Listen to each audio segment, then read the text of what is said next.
Nous avons parcouru 650 km en tandem, de Mouricou au Mont Ventoux. Une soif d'aventure, Un défi sportif ? une envie de découverte, Peut-être. mais surtout, c'était le besoin d'aller chercher des réponses à une question qui nous taraudait. Quelles sont les personnes qui nous nourrissent ? Tout a commencé il y a quelques mois. On est Léa et Rebecca. On s'est rencontrés au travail à Nègrepelisse, à côté de Montauban. Comme tout le monde, on mange. Du coup, on achète à manger au marché. On y va avec notre tandem Mélusine. Et ça ne passe pas inaperçu. C'est là qu'on a rencontré Daniel. Ces asperges sont trop bonnes. Et en plus, il est trop sympa. Il travaille en agriculture paysanne. Nous, on ne connaissait pas l'agriculture paysanne. Alors, on a voulu en savoir plus. C'est ainsi que naît Graines de Tandem. Graines de tandem, c'est très clair. On part de Mouricou jusqu'au Mont Ventoux, lieu mythique du cyclisme. Et sur la route, on rencontre des personnes engagées dans l'agriculture paysanne. Ça va être une expérience incroyable, alors on va la partager avec une vidéo par jour, une exposition et un documentaire. Ah ouais, quand même. Nous allons découvrir différents métiers de l'agriculture paysanne grâce à des personnes qui nous ont ouvert leur lieu de vie et de travail. Venez les rencontrer avec nous.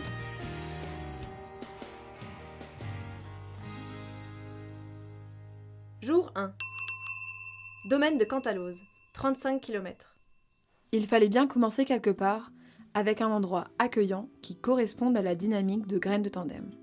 Nous allions partir de Montrécou, village du Tarn-et-Garonne. C'est sur les conseils de Clara et Hugo, amis paysans, que nous prenons contact avec Pierre-Olivier et Pauline Laurent, vignerons à Cahuzac-sur-Vert dans le Tarn.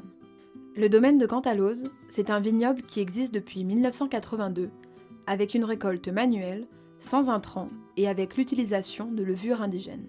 La vigne est ici une histoire de famille, avec un héritage très fort de Guy et Brigitte, les parents de Pierre-Olivier. Ce sont eux qui ont fait le choix de sortir d'un formatage de production, d'initier un esprit critique et de repenser la relation avec l'environnement.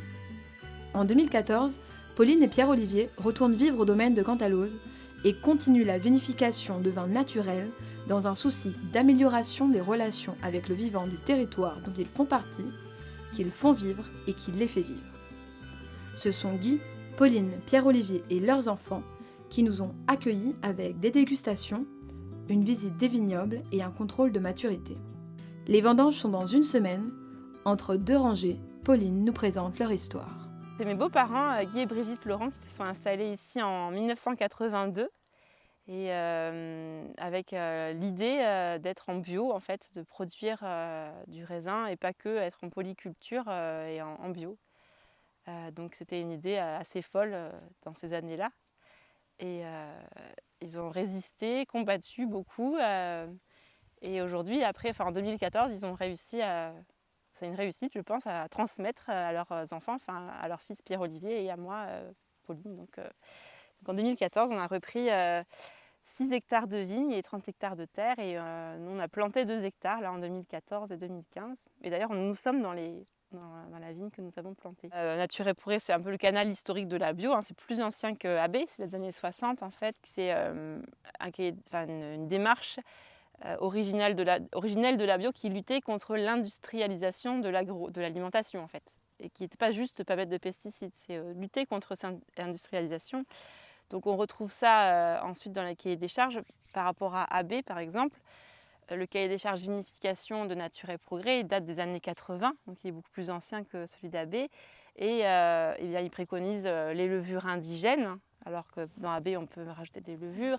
Évidemment il n'y a pas d'enzymes dans Nature et Progrès, dans AB on peut mettre des enzymes. Enfin voilà, toutes ces choses-là, c'est une démarche plus globale, aussi dans le sens où c'est toute la ferme qui est Nature et Progrès. C'est pas juste un produit pour faire du commerce qui est AB. Voilà, c'est un engagement général. Et ensuite, dans la forme, c'est que chaque année, on est visité par un autre producteur et un autre consommateur qui restent beaucoup plus longtemps que pendant le contrôle AB, en fait, et qui vont échanger. Il y a plus d'échanges. En fait, c'est pas un contrôle, en fait, c'est une visite avec un échange. Voilà. Dès l'installation de Guy Laurent sur le petit cos de Cordes-sur-Ciel en 82, il s'engage dans l'agroécologie viticole. Il est sorti très tôt de l'appellation d'origine contrôlée Gaillac en 1997 pour finalement privilégier le cahier des charges de Nature et Progrès et son contrôle participatif. L'AOC est un label permettant d'identifier un produit dont les étapes de fabrication sont réalisées dans une même zone géographique et selon un savoir-faire reconnu, l'intérêt étant de définir et protéger le terroir français.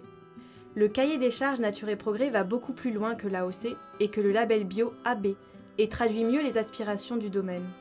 Les produits Nature et Progrès sont respectueux du vivant, sans OGM ni intrants chimiques, des produits respectueux des cycles naturels, grâce à des modes de production basés sur les équilibres naturels des sols, des végétaux, des animaux et des processus de transformation simples et artisanaux. Nature et Progrès, c'est aussi des produits éthiques et équitables dans des fermes ou entreprises à taille humaine qui font vivre dignement les producteurs et visent à des relations commerciales solidaires. Ah oui, donc une particularité d'ailleurs de Nature et Progrès, c'est aussi dans la charte, hein, il y a un cahier des charges Nature et Progrès, mais il y a aussi une charte qui engage à la vente directe en fait. C'est aussi l'histoire du domaine, hein, et ça fait 40 ans que mes beaux-parents ont commencé ça, la vente directe, soit au domaine en fait, où on vend aujourd'hui la moitié de ce qu'on produit, et aussi sur des foires et des salons, donc soit des grosses foires bio comme Marjolaine à Paris ou Prime Vert à Lyon, ou alors des petits salons de vins naturels comme à Gaillac on fait aussi le petit salon des vins bio, voilà, ou dans la Loire aussi on en fait aussi un petit peu des petits salons comme ça. Et c'est vrai que c'est un tout en fait de vendre aussi à la fin, de mettre en bouteille et puis de faire déguster le vin, d'avoir le retour de la personne et tous les liens qui se créent autour, que vous avez vu cet après-midi par exemple, vous avez rencontré d'autres clients qui on sympathise, on peut faire des échanges, des liens. Et oui, tu parlais aussi du mot de paysan et on en parlait de faire vivre un territoire et de créer vraiment des liens ici au quotidien quand les gens se rencontrent, et encore plus quand on fait nos portes ouvertes par exemple, où il y a plein de monde qui vient. Sur la ferme, les 8 hectares de vignes sont bordés de haies et naturellement enherbés. Ils pratiquent le non-retournement des sols, le compostage de surface. Au pied des ceps, il y a un foisonnement naturel d'herbes et d'insectes qui trouvent entre les rangs un vaste espace disponible. Pour l'agroécologie viticole, la biodiversité est un allié de choix pour la fertilisation, la vie du sol et la régulation du microclimat. La vigne, c'est un capteur du soleil, mais elle a aussi besoin d'eau en fait, et on va tout faire pour qu'elle aille chercher, que ses racines aillent profondément dans le sol en fait, aillent chercher l'eau au plus profond. Et pour ça, il faut un sol vivant. Donc on a ici un sol en fait, très meuble, on peut s'enfoncer à l'intérieur, vraiment, voilà. On l'obtient par un compostage de surface, donc de la matière organique qu'il produit. Donc c'est une prairie, hein, toute l'année, c'est une prairie permanente ici. Et on la broie à peu près 2 fois dans la saison, à partir du mois d'avril, quand ça commence à pousser assez haut, plutôt au mois de mai d'ailleurs. Et donc ça va faire un compostage de surface, aussi les sarments que la vigne produit, qu'on a coupés, qui vont rentrer dans ce compost. Donc on ne retourne jamais le sol aussi, parce que quand on enlève l'herbe entre les pieds de vigne, on va juste soulever les racines en fait, avec des intercepts, et remettre l'herbe en place, donc ça ne retourne jamais le sol. Comme ça, il garde toute sa vie et donc il est plein de matière organique naturellement. Ils y pratiquent aussi une taille sur mesure, en double cordon alterné, dite taille cantalose. Leurs vignes sont donc architecturées en fonction de leurs questionnements écologiques, agronomiques, mais aussi économiques, sociaux et ergonomiques.